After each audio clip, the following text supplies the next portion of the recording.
wabarakatuh.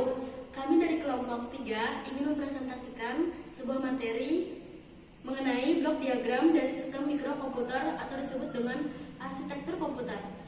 Bagian pertamanya akan disampaikan oleh saya sendiri, Rizka Oktaviani.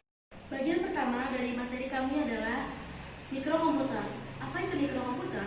Mikrokomputer adalah interkoneksi antara mikroprosesor atau yang sering disebut CPU dengan memori utama, main memory, dan terbuka input-output I/O device yang dilakukan dengan menggunakan sistem interkoneksi bus.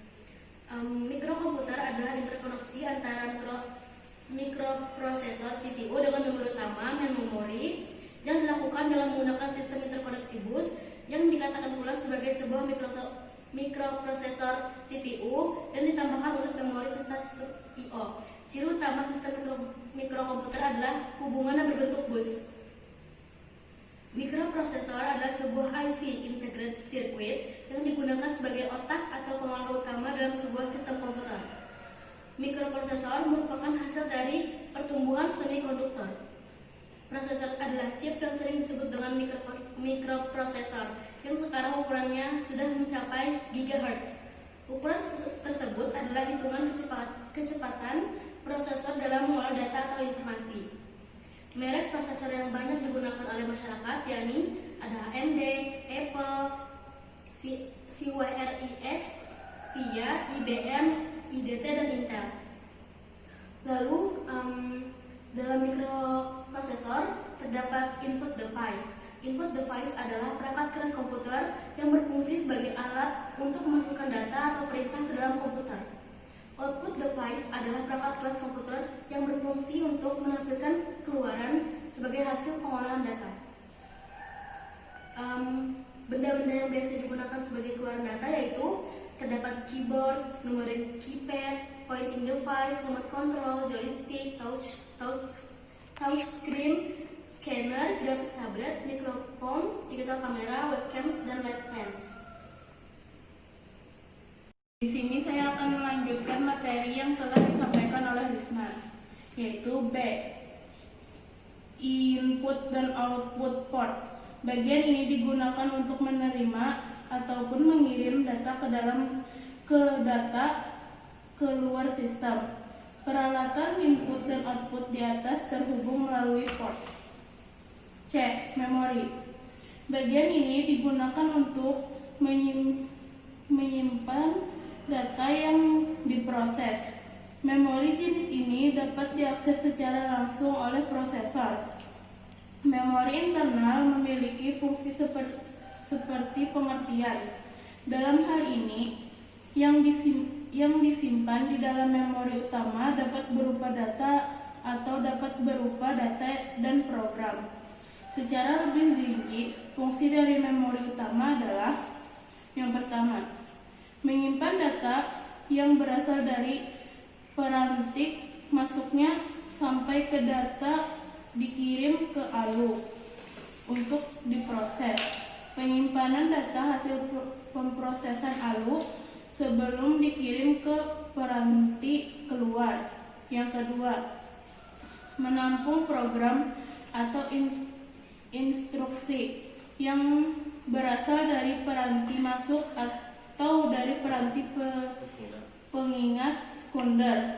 Memori biasanya dibedakan menjadi dua macam, yaitu ROM dan RAM.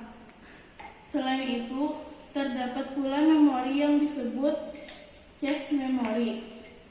ROM adalah jenis memori yang isinya tidak hilang ketika tidak mendapat aliran listrik dan pada awalnya isinya hanya bisa dibaca. ROM pada komputer disediakan oleh vendor komputer dan berisi program atau data. Di dalam PC, ROM biasanya disebut BIOS atau ROM BIOS. Instruksi dalam BIOS inilah yang akan dijalankan oleh mikroprosesor ketika komputer mulai dihidupkan. RAM adalah jenis memori yang isinya dapat diganti-ganti selama komputer hidup dan volatil. Selain itu, RAM mempunyai sifat yakni dapat menyimpan dan mengambil mengambil data dengan sangat cepat. Cache memory.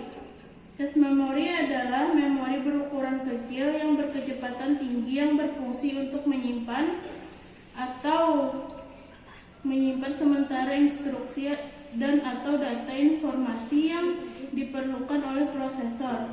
Dapat dikatakan bahwa cache memory ini adalah memori internal prosesor. Cache memory berbasis SRAM yang secara fisik berukuran kecil dan kapasitas tampung data juga kecil atau sedikit. Kecepatan tinggi yang berfungsi untuk menyimpan sementara instruksi dan atau data informasi yang diperlukan oleh prosesor. Dapat dikatakan bahwa cache memory ini adalah memori internal prosesor. Cache memory berbasis SRAM yang secara fisik berukuran kecil dan kapasitas tampung data juga kecil atau sedikit. Saya akan melanjutkan materi yang tadi. D. CPU atau Central Processing Unit. CPU merupakan otak sistem komputer dan memiliki dua bagian fungsi operasional, yaitu ALU atau Arithmetic Logical Unit sebagai pusat pengolahan data, CU atau Control Unit sebagai pengontrol saja komputer. Address bus digunakan untuk menandakan lokasi sumber ataupun tujuan pada proses transfer data. Pada jalur ini CPU akan mengirimkan alamat memori yang akan ditulis atau dibaca. Address bus biasanya terdiri dari atas 16,24 atau 32 jalur paralel. Istilah bus diambil dari bahasa Latin omnibus yang berarti kepada atau untuk semua. Bus menunjukkan hubungan antara komponen-komponen secara elektris. Bus menuliskan data, alamat atau address atau sinyal monitor. Di sini saya ingin melanjutkan materi yang disampaikan oleh Dani. F. Control bus. Control bus digunakan untuk mengontrol penggunaan serta akses ke data bus dan address bus. Terdiri atas 4 sampai 10 jalur paralel. Saluran kontrol atau control bus digunakan untuk mengontrol bus data, bus alamat, dan seluruh modul yang ada.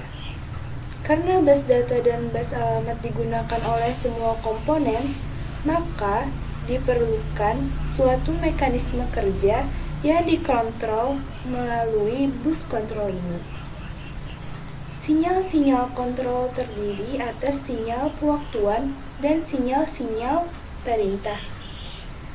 Sinyal pewaktuan menandakan validitas data dan alamat, sedangkan sinyal perintah berfungsi membentuk suatu operasi. Secara umum, saluran kontrol meliputi yang pertama, memory write, yaitu memerintahkan data pada bus akan dituliskan ke dalam lokasi alamat. Yang kedua, memory read, yaitu memerintahkan data dari lokasi alamat ditempatkan pada bus data. Yang ketiga, input-output write, yaitu memerintahkan data pada bus dikirim ke lokasi port input-output.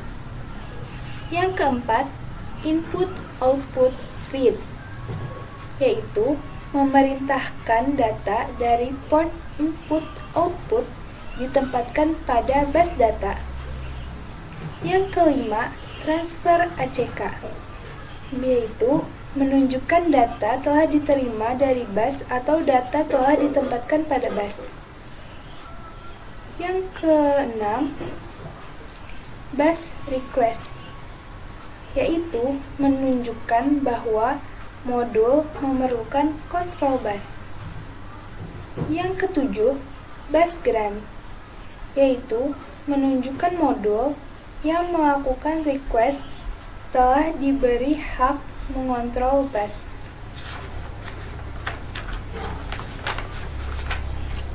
Yang kedelapan, interrupt request, yaitu menandakan adanya penangguhan interupsi dari modul. Yang kesembilan, interrupt ACK, yaitu menunjukkan penangguhan interupsi telah diketahui CPU. Yang ke-10, clock atau kontrol untuk sinkronisasi operasi antar modul. Yang terakhir ada reset yang digunakan untuk menginisialisasi seluruh modul. Terima kasih. Assalamualaikum warahmatullahi wabarakatuh.